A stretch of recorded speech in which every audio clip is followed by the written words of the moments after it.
Hello, my name is Tiffany Chang, and this is Conductor as CEO, where I take ideas from other industries and share how we can apply them as arts leaders. I imagine a world where leaders help people thrive, feeling more valued, seen, and fulfilled, while knowing that their work truly matters. In his book, The Culture Code, Daniel Coyle writes that the Spurs don't succeed because they are good at basketball. They succeed because they are skilled at a far more important sport, building strong relationships. He credits the way Gregg Popovich, the coach of the San Antonio Spurs, effectively delivers signals of belonging in the way he led the team every day. His words, thoughts, and behaviors all paint a powerful narrative that signals a culture of belonging. And the narrative has three parts. 1, you are part of the group. 2, this group is special. We have high standards here. And 3, I believe you can reach those standards.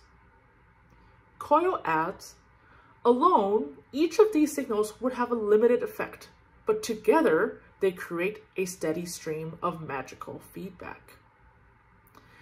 This idea made me reflect on my experiences as a conductor, how I have led, how others have led, and how it may have impacted the musicians we've led.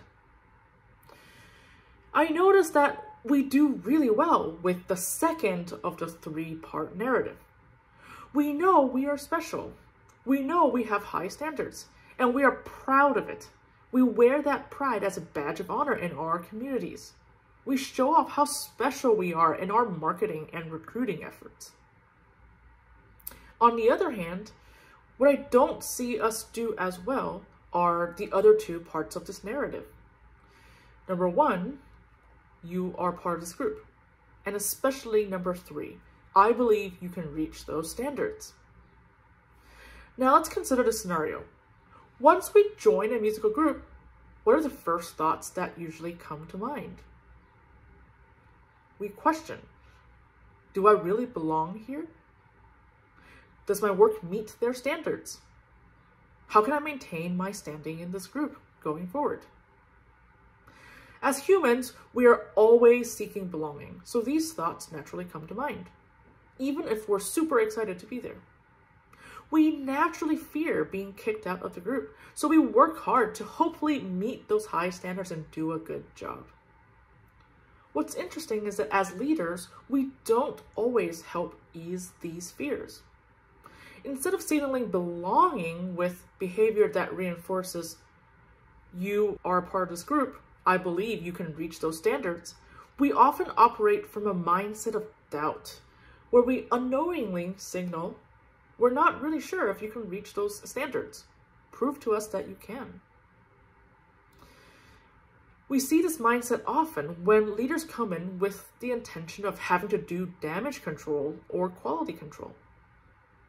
And examples of signaling doubt instead of belief may be something like singling out a player in a rehearsal excessively, or over-indexing on negative commentary about what needs to be better.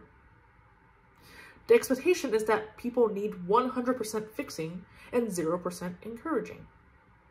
This perhaps stems from how we are trained as musicians. Do you feel like we're never quite good enough and there's always something that we can improve upon?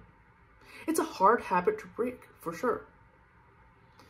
So over time, we actually also stop signaling the first item on Coyle's list. You are part of this group.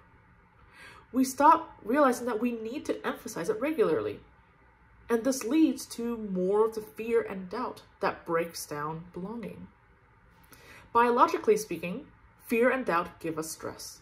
Stress induces an increase in cortisol, and cortisol blocks oxytocin, our feel-good chemical that triggers the feeling of belonging.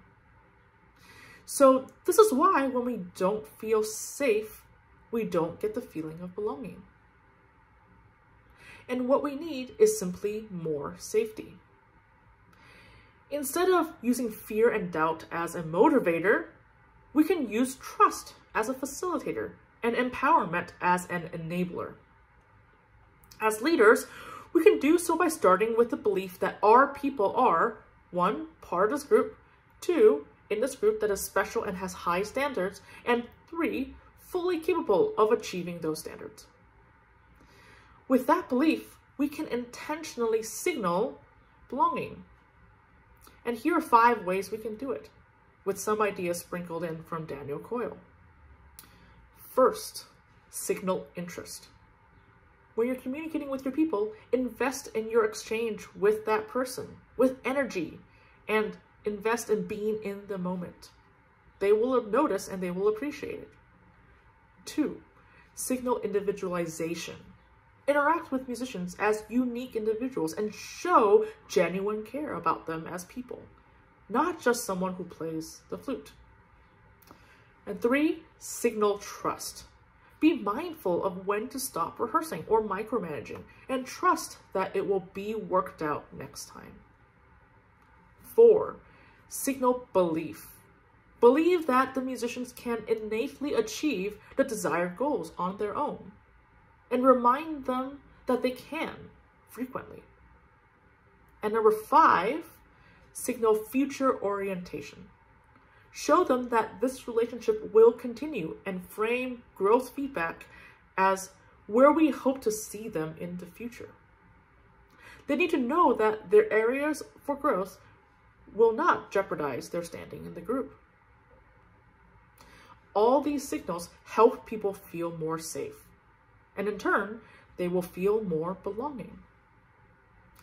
Coyle also writes, belonging is a flame that needs to be constantly fed. So we should signal with the intent to keep that flame alive and do it often. If you're interested in reading about the Spurs and Popovich's leadership, I will link an article down below.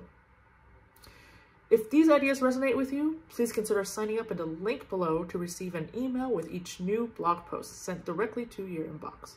Thank you and have a great day.